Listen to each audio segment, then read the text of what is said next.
সুপ্রিয় দর্শক শ্রোতা, দেখতে পাচ্ছেন এখানে বিভিন্ন ধরনের মশলা দিয়ে মাশকালা রুটি বিক্রয় করছেন। তারা টাটকা মশলাগুলো সুন্দরভাবে পরিবেশন করে বাসায় থেকে এখানে সুন্দরভাবে নিয়ে এসে এখানে বেচাকেনা করছেন। এখানে বিভিন্ন ধরনের আইটেমের এখানে মশলাগুলা, ঝাল, ধনি, রসুন, সরিষা, শুকনা ঝাল।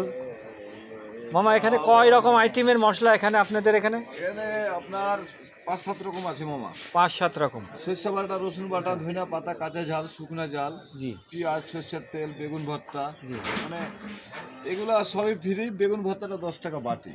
বেগুন ভর্তাটা শুধু খালি 10 টাকা বাটি নেন। আসলে সুন্দর এই খাদ্যটি, যারা খাওয়ার ইচ্ছুক অবশ্যই এসে আপনারা দেখে শুনে খেতে পারেন। তারা সুন্দরভাবে পরিবেশন করছে আপনাদের জন্য। আসলে একই চুলায় 3টা রুটি তৈরি করে। তারা এইমাত্রই আসলো এদিকে নাকায় চুলায় আগুন জ্বালিয়ে দিয়েছে। কিছুক্ষণ পরেই তারা রুটিগুলো তৈরি করে বিক্রয় করবে। এই সঙ্গে দৃশ্যটি আপনাদের মাঝে সাঝে দিয়ে থাকি। আর এখানে সাথে বেগুন ভর্তা, এই যে এখানে দেখতেই পাচ্ছেন টাটকা বেগুন দিয়ে সুন্দরভাবে পরিচালনা করছেন। আসলে সুন্দর, মাত্র 30 টাকা পিস। যারা খাওয়ার ইচ্ছুক, এটা নতুন খোলা মামা। হ্যাঁ মামা। বাহ, সুন্দর মামা। এটা কি চাপার খোলা? হ্যাঁ মামা, চাপাই। যাক সুন্দর, ভালো লাগলো। চাপাই ভেড়া মারা মামা। চাপাই ভেড়া মারা, ও অসাধারণ সুন্দর। যারা খাওয়ার ইচ্ছুক অবশ্যই এসে আপনারা দেখে শুনে খেতে পারবেন। সবাই ভালো থাকুন, সুস্থ থাকুন, এটাই আশা কামনা। আসসালামু আলাইকুম।